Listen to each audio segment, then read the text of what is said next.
الرحمن الرجیم بسم اللہ الرحمن الرحیم اذن للذین یقاتلون بانہم ظلموا۔ اذن آذان سے ملتا جلتا لفظ ہے۔ اجازت دے دی گئی ہے ان لوگوں کو جن کے ساتھ لڑائی کی جاتی ہے۔ یقاتلون قتال سے ملتا جلتا لفظ ہے۔ قتل اردو میں لفظ استعمال ہوتا ہے۔ جن لوگوں سے لڑائی کی جاتی ہے ان کو اجازت دے دی گئی ہے بِأَنَّهُمْ ظُلِمُوا، اس وجہ سے کہ ان پر ظلم کیا گیا۔ وَإِنَّ اللَّهَ عَلَى نَصْرِهِمْ، اور بے شک اللہ تعالیٰ ان کی نصرت پہ، نصرہم نصرت سے ملتا جلتا لفظ ہے، بے شک اللہ تعالیٰ ان کی نصرت پہ لقدیر، قدرت سے ملتا جلتا لفظ ہے کہ اللہ تعالیٰ ان کی نصرت اور مدد پہ قدرت رکھنے والا ہے۔ پچھلا درس، پچھلی آیت خاص طور پر آپ کو یاد ہوگی، کل آخری آیت ہم نے پڑھی تھی جس میں اللہ رب العزت نے وعدہ کیا تھا کہ ہم ایمان والوں کا دفاع کریں، ہم ان کی حمایت، ان کی مدد، ان کی نصرت کریں گے، یہ اللہ کا وعدہ ہے۔ اور پھر اللہ نے فرمایا تھا کہ ہر وہ آدمی جو خیانت کرنے والا ہے، اللہ کی نعمتوں کی ناشکری ناقدری کرنے والا ہے، اللہ کے ساتھ کفر کرنے والا، اللہ کے ساتھ شرک کرنے والا، اللہ اور اس کے رسول کی نافرمانی کرنے والا، ایسا آدمی، اللہ ایسے آدمی سے محبت نہیں کرتا، اور جب اللہ محبت نہیں کرتا تو پھر اللہ ایسے آدمی کی مدد اور نصرت نہیں کرتا۔ یہ کل میں نے وضاحت کی تھی کہ اللہ کی مدد اور نصرت اس بات کے ساتھ مشروط ہے کہ ایک آدمی ایماندار زندگی گزارے، ایمان والی زندگی گزارے، اور ایمان بھی معیاری ہونا چاہیے، مطلوب ایمان جو اللہ اور اس کے رسول نے جس کی وضاحت قرآن و حدیث میں کی، اس کی زندگی کے اندر اللہ اور اس کے رسول کی اطاعت ہونی چاہیے۔ اگر اس کی زندگی کے اندر خیانت ہے، اس کی زندگی کے اندر ناشکری ہے، کفر اور شرک ہے، اللہ اور اس کے رسول کی نافرمانی ہے، تو پھر اللہ کی مدد اور نصرت نہیں ہوتی، پھر انسان ذلیل اور رسوا ہوگا۔ وہ انفرادی طور پر بھی اس کا کوئی مقام اور مرتبہ نہیں ہوگا، اور مجموعی طور پر بحیثیت امت بھی وہ ذلیل اور رسوا ہوگا۔ یہ اللہ تعالیٰ کا وعدہ ہے۔ اور خیانت کی وضاحت میں نے کی تھی کہ خیانت ہر وہ چیز جو اللہ نے انسان کو دی ہے اس کا ناجائز استعمال، اس کا اللہ اور اس کے رسول کی نافرمانی میں استعمال، یہ خیانت ہوتی۔ اللہ نے ہمیں آنکھیں دیں، آنکھیں اگر اللہ کی نافرمانی میں استعمال ہو رہی ہیں، یہ خیانت ہے۔ اللہ نے ہمیں سننے کی صلاحیت دی، اگر یہ ہم اللہ اور اس کے رسول کی نافرمانی میں استعمال کر رہے ہیں، غلط چیزیں سنتے ہیں، میوزک سنتے ہیں، گانے سنتے ہیں، یہ ساری چیزیں اگر ہم کانوں کا استعمال، اس سے غیبت سنتے ہیں، اس سے گالم گلوچ سنتے ہیں، تو یہ ساری کانوں کی خیانت ہوگی۔ اسی طرح زبان کی، جسم کے اعضاء ہیں، انسان کی صلاحیتیں ہیں، علم ہے، یہ ساری چیزیں اللہ کی طرف سے تحفہ ہیں، امانت ہے انسان کے پاس۔ اگر ان کا ناجائز استعمال کرے گا، اللہ اور اس کے رسول کی نافرمانی میں استعمال کرے گا، تو یہ خیانت ہوگی۔ اسی طرح ایک استاد ہے، میں مثال دیتا ہوں، ایک استاد ہے، وہ اس کا منصب یہ ہے، اس کی ذمہ داری یہ ہے، جس بندے نے اس کو ہائر کیا ہے، استاد رکھا ہے، اس لیے رکھا ہے کہ ان کو پڑھائے بچوں کو۔ اگر وہ صحیح نہیں پڑھاتا، بچوں کی صحیح تربیت نہیں کرتا، یہ بھی ایک خیانت ہے۔ ایک آدمی جج ہے، جج کی کرسی پر بیٹھا ہے، عدالت کی کرسی پر بیٹھا ہے، وہ اپنے عہدے اور منصب کے ساتھ انصاف نہیں کرتا، یہ بھی خیانت کر رہا ہے۔ ایک آدمی ملک کا وزیر اعظم ہے، اس کی ذمہ داری ہے وہ پبلک کا خیال کرے، اس کی ویلفیئر کا، اس کی فلاح اور بہبود کا، ملک کی بہتری کا، وہ اپنے عہدے اور منصب کا خیال نہیں کرتا، یہ بھی ایک خیانت ہے۔ اس عہدوں پہ، ان عہدوں پہ جن بندوں کو ہم بھیجتے ہیں، یہ ہماری ذمہ داری ہے کہ ہم اہل لوگوں کو وہاں بھیجیں، اگر ہم یہ ذمہ داری بھی پوری نہیں کرتے، یہ بھی ایک خیانت ہے۔ اسی طرح میں نے آپ کو بتایا کہ جو دوائیوں میں مکس کرتے ہیں، گڑبڑ کرتے ہیں، 2 نمبر کی دوائی بیچتے ہیں، دودھ میں پانی ڈالتے ہیں، ہر چیز میں ملاوٹ کرتے ہیں، یہ ساری چیزیں خیانت میں آئیں گی۔ اپنا ذمہ داری پوری کوئی نہیں کر رہا ہے، یہ ساری خیانت میں آتی ہیں۔ اللہ رب العزت فرماتے ہیں اگر یہ رویہ ہمارا ہوگا تو اللہ تعالیٰ ایسے لوگوں سے کبھی محبت نہیں کرتا، اور پھر جب اللہ محبت نہیں کرتا تو اس کی مدد اور نصرت نہیں آئے گی، اس کی مدد اور نصرت نہیں آئے گی تو انسان ذلیل اور رسوا ہو جائے گا۔ انسان، اللہ تعالیٰ پھر اس کا دفاع نہیں کرے گا، پھر اس کا وزن نہیں رہے گا، پھر اس کی قوت اور طاقت نہیں آ سکتی اس میں۔ اور ایک اور پیغام اس آیت کے ذریعے یہ ہے کہ یہاں اللہ تعالیٰ نے قتال کی اجازت دی، پہلے قتال کی پابندی تھی، پہلے قتال کا حکم نہیں تھا، اجازت یہی تھی کہ آپ نے صبر کرنا ہے، حکم یہ تھا کہ آپ نے صبر کرنا ہے، آپ جنگ نہیں کر سکتے۔ جنگ کا حکم اور جنگ کا یہ اعلان کرنے سے پہلے اللہ تعالیٰ نے یہ آیت اتاری، ترتیب میں اللہ کے نبی نے یہ آیت پہلے رکھی ہے تاکہ ایک مسلمان کو یہ پیغام چلا جائے کہ مسلمان ہمیشہ اللہ کے بھروسے پر لڑتا ہے، اللہ پہ توکل کرتا ہے، اللہ کی قوت اور طاقت پر اس کو یقین ہوتا ہے، وہ اپنے اسلحے اور اپنی طاقت اور اپنے وسائل کے اوپر بھروسہ نہیں کرتا۔ اگر کسی نے یہ غلط فہمی کری، اس کو ہو گئی، غلطی کر دی کہ وہ اپنے وسائل پہ، اپنے اسلحے پہ، اپنی صلاحیتوں پہ اس نے بھروسہ کر لیا تو وہ آدمی شکست کھا جائے گا، وہ قوم شکست کھا جائے گی۔ اس لیے اللہ رب العزت نے جنگ سے پہلے یہ بات کی ہے کہ مومن ہمیشہ اللہ کے اوپر بھروسہ کرتا ہے۔ ہمارے نبی نے جنگ بدر میں کیا کیا تھا؟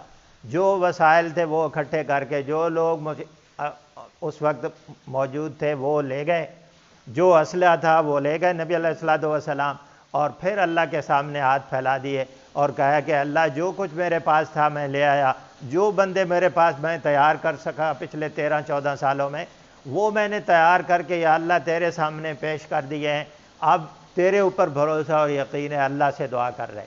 یہ ہماری تربیت کر رہے تھے کہ مومن ہمیشہ اپنے وسائل کا استعمال ضرور کرتا ہے۔ قرآن نے کہا وَأَعِدُّوا لَهُم مَّا اسْتَطَعْتُم مِّن قُوَّةٍ، جو قوت اور طاقت آپ تیار کر سکتے ہیں وہ تیار کریں، استطاعت کے مطابق کام کریں، پھر اللہ کے اوپر بھروسہ کریں۔ تو جنگیں ہمیشہ اللہ کے اوپر ایمان اور اللہ کے اوپر بھروسے کی بنیاد پر جیتی جاتی ہیں، اللہ اور اس کے رسول کے ساتھ اس کی اطاعت کر کے جیتی جا سکتی ہیں، وگرنہ نہیں جیتی جا سکتی۔ تو اب اللہ تعالیٰ یہ کہتے ہیں کہ جن لوگوں پر ظلم کیا گیا ہے، جن کے ساتھ لڑائی کی جاتی ہے، ان کو اجازت ہے کہ وہ اپنے دفاع میں جنگ کر سکتے ہیں۔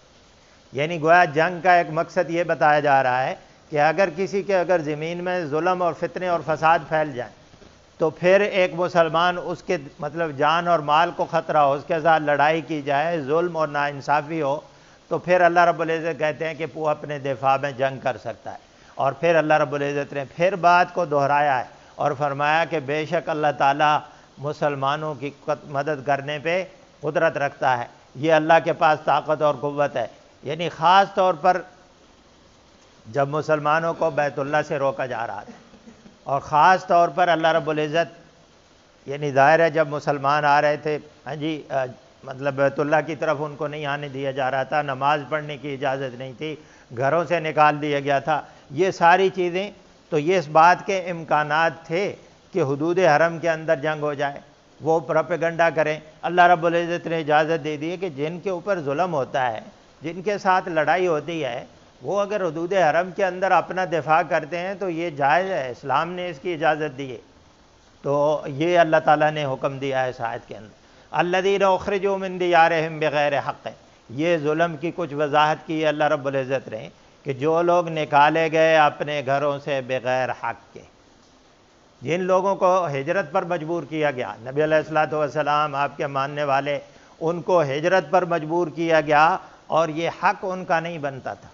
کسی آدمی کو یہ حق نہیں پہنچتا کہ وہ کسی دوسرے کو اس کے گھر سے، اس کے وطن سے مجبور کر دے نکلنے پر، اور انسان جتنا ہی اس کا گھر جو ہے نا وہ کمزور گھر ہی کیوں نہ ہو، ناکارہ گھر ہی کیوں نہ ہو، وہ کتنا ہی غریب کیوں نہ ہو، بالکل وہ اپنے گھر سے، اپنے وطن سے محبت کرتا ہے، یہ انسان کی فطرت ہے۔ اور جب بھی اس کو اس کے گھر سے نکالا جائے، اس کے وطن سے اس کو نکالا جائے، اس کو دلی تکلیف پہنچتی ہے۔ تو اللہ رب العزت نے فرمایا یہ ظلم کی ایک کیفیت ہے کہ مسلمانوں کو ان کے گھروں سے، اللہ کے نبی کو ان کے گھروں سے نکالا گیا، اور یہ ان کا حق نہیں پہنچتا تھا کہ وہ ایسا کرتے کسی انسان کو نکالے، الا ان یقولوا ربنا اللہ، مگر یہ کہ وہ کہتے تھے اللہ ہمارا رب ہے۔ یعنی ان کا جرم کیا تھا؟ نبی علیہ الصلوۃ والسلام کا، آپ کے ماننے والوں کا، صحابہ کا جرم کیا تھا کہ ان کو ہجرت پر مجبور کر دیا گیا، ان کو گھر سے نکال دیا گیا، ان کو اپنے وطن میں نہیں رہنے دیا گیا، اپنے رشتہ داروں کے ساتھ ان کو نہیں رہنے دیا گیا، ان کا کاروبار تھا وہاں، ان کی جائیدادیں تھیں، مجبور کر دیا گیا، ان کو نکالا گیا، تو ان کا جرم کیا تھا؟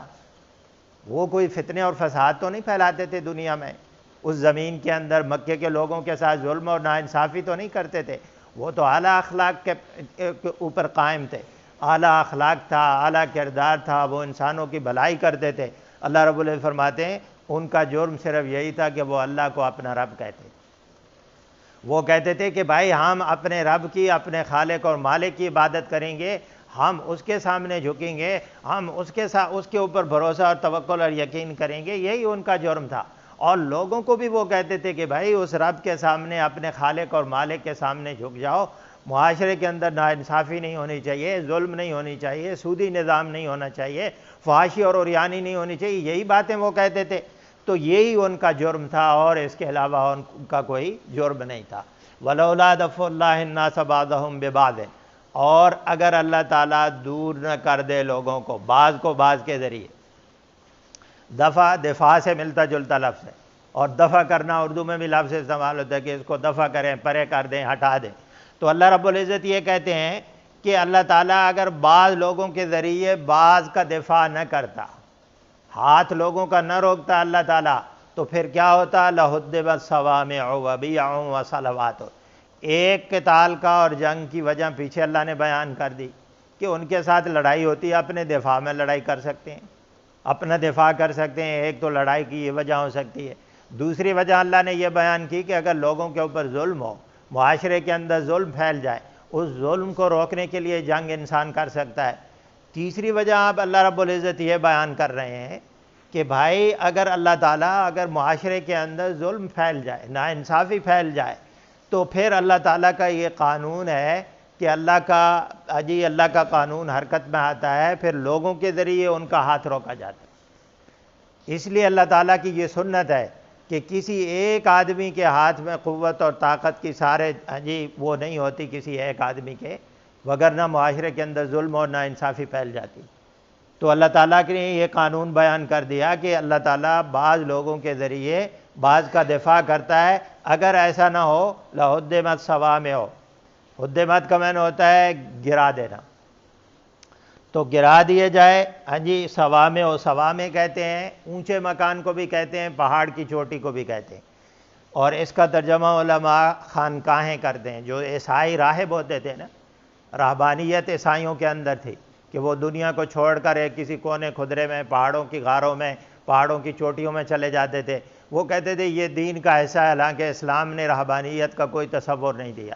اسلام کہتا ہے جس معاشرے میں آپ رہتے ہیں اس معاشرے میں منکرات کو روکنے کی کوشش کریں، اس معاشرے میں رہ کر خیر اور بھلائی کو پھیلانے کی کوشش کریں، اللہ اور اس کے رسول کی اطاعت اس معاشرے کے اندر پھیلے، اس کے لیے جدوجہد کریں، اللہ کے نظام کے لیے جدوجہد کریں، اللہ کے دین کے غلبے کے لیے اور طاغوتی نظام کے خاتمے کے لیے محنت اور جدوجہد کریں۔ اسلام یہ کہتا ہے کہ آپ اس معاشرے کو چھوڑ کے نہ جائیں کہیں۔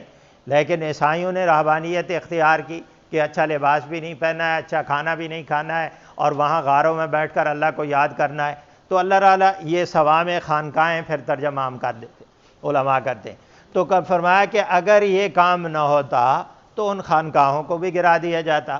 وَبِيَعٌ، بیعٌ کا ترجمہ جو ہوتا ہے یہ جو یہودیوں کی عبادت گاہ ہوتی ہے اس کے لیے بھی استعمال ہوتا ہے، اور جو عیسائیوں کی عبادت گاہ ہوتی ہے اس کے لیے بھی استعمال ہوتا ہے۔ لیکن چونکہ یہودیوں کی عبادت گاہ کا لفظ آگے تو علیحدہ اللہ نے تذکرہ کر دیا، تو اس لیے بیعٌ کا علماء ترجمہ کرتے ہیں گرجے۔ یہ عیسائیوں کو جو چرچز ہوتے ہیں نا ان کو گرجے کہتے ہیں اردو میں، تو یہ مراد ہے۔ تو اللہ تعالیٰ فرماتے ہیں یعنی دونوں یہ چیزیں عیسائیوں سے متعلقہ ہیں، اور اس لیے چونکہ عیسائی جہاد کے سب سے زیادہ خلاف تھے، وہ کہتے تھے جہاد نہیں ہونا چاہیے، جہاد کو فتنہ اور فساد کا نام کہتے، اس لیے اللہ رب العزت نے سب سے پہلے ان کی عبادت گاہوں کا تذکرہ کیا کہ اگر یہ جہاد نہ ہوتا تو پھر دنیا میں یہ اللہ کی جو نام پر قائم کی گئی عبادت گاہیں ہیں تمہاری اپنی عبادت گاہیں، ان کو بھی لوگ گرا دیتے۔ یعنی دنیا میں اصل میں جہاد کا مقصود یہ ہے کہ اللہ اور اس کے رسول کی اطاعت ہو، یہاں اللہ کا ذکر بلند ہو، اللہ کی عظمت کو بلند کیا جائے، اللہ کے گھر آباد ہوں، لوگ اللہ کے گھروں میں جائیں، اللہ کی عبادت کریں، اللہ کی اطاعت اور فرما برداری کا نظام ہو۔ اگر یہ ظالمانہ نظام پھیل گیا تو یہ اللہ کے گھر، اللہ کی عبادت گاہیں جہاں اللہ کی عبادت کی جاتی ہے، اللہ کے نام کا ذکر کیا جاتا ہے، عیسائیوں کو کہا جا رہا ہے کہ تمہاری عبادت گاہیں بھی محفوظ نہیں رہیں گی، تو اللہ رب العزت یہ پہلے ان کا تذکرہ کیا، پھر صلوات کنیسہ اس کا ترجمہ کرتے ہیں، سنیگاگ انگلش میں کہتے ہیں، یہ یہودیوں کی جو عبادت گاہ ہوتی ہے اس کو کہتے ہیں۔ آگے مسجدوں کا اللہ نے ذکر کر دیا۔ تو اللہ رب العزت فرماتے ہیں کہ یہ عبادت گاہیں یہ دنیا میں خیر کے مراکز ہوتے ہیں، یہاں اللہ اور اس کے رسول کا تذکرہ ہوتا ہے، یہاں اللہ کی عبادت ہوتی ہے، اللہ کے سامنے لوگ جھکتے ہیں، اللہ سے اپنی حاجات اور مرادیں مانگتے ہیں، تو ان کا قیام کسی سرزمین پر خیر اور بھلائی کا باعث ہوتا ہے، اللہ کی رحمت کا ذریعہ ہوتا ہے۔ لیکن اگر یہ ظلم معاشرے کے اندر پھیل جائے تو پھر یہ چیزیں بھی قائم نہیں رہیں گی۔ جہاد کا ایک مقصد یہی ہے کہ بھائی دنیا کے اندر اللہ کی اطاعت فرما برداری، لوگ اپنی مرضی سے اللہ کے سامنے جھک سکیں، اللہ کی عبادت کر سکیں، اللہ کی غلامی کر سکیں، یہ مقصود ہے اصل میں یہاں بتلانے کا۔ فرمایا یذکر فی حسب اللہ کثیرا، ان عبادت گاہوں میں ذکر کیا جاتا ہے اللہ کے نام کا کثرت کے ساتھ، یعنی اگر جہاد نہ ہو، ظلم کو نہ روکا جائے، ظالمانہ نظام کو نہ روکا جائے، طاغوتی نظام معاشرے کے اندر پھیلے گا، اور نتیجہ کیا نکلے گا کہ وہ عبادت گاہیں جہاں اللہ کا ذکر کیا جاتا ہے وہاں بھی ظالم لوگ مسلط ہو جائیں گے، وہاں اپنی مرضی کا، جیسے بیت اللہ کے اوپر ظالم مسلط تھے، وہ اللہ کی توحید کے لیے بنایا گیا تھا، اللہ کی عبادت کے لیے بنایا گیا تھا، وہاں 360 بت رکھ دیے، وہاں بتوں کے سامنے جو کہ پھر یہ کیفیت پیدا ہو جاتی ہے۔ تو اس لیے اللہ رب العزت فرماتے ہیں جہاد کا ایک مقصد یہی ہے کہ ان عبادت گاہوں کو بھی آزاد کیا جائے، اور یہاں ایسے لوگ آئیں جو اللہ کے ساتھ محبت کرتے ہیں، اللہ کے رسول کے ساتھ محبت کرتے ہیں، یہاں مساجد کے اندر سے اللہ اور اس کے رسول کی تعلیمات کا تذکرہ ہو، یہ مراد ہے۔ اللہ رب العزت فرماتے ہیں جہاد کا ایک مقصد یہ ہے وَلَيَنْصُرَنَّ اللَّهُ مَن يَنْصُرُهُ، اور اللہ لازماً مدد کرے گا اس کی جو اس کی مدد کرے گا۔ بڑی اہم بات ہے، یہ بھی تاکید کا لفظ ہے، یہ بھی تاکید کا۔ اللہ رب العزت فرماتے ہیں لازماً ایسا ہوگا کہ اللہ مدد کرے گا، یہ نصرت سے ملتا جلتا لفظ ہے، اللہ لازماً مدد کرے گا اس کی جو اس کی مدد کرے گا۔ اللہ کی مدد کیا ہے؟ اللہ کی اطاعت اور فرما برداری۔ اللہ کی مدد کیا ہے؟ اللہ کے اوپر ایمان۔ اللہ کی مدد کیا ہے؟ اللہ کے ساتھ شرک نہ کیا جائے، اللہ کا کفر نہ کیا جائے، اللہ کے ساتھ خیانت نہ کی جائے، جو اللہ رب العزت نے نعمتیں دی ہیں ان کی ناشکری نہ کی جائے، یہ پیچھے جو آپ پڑھا ہے۔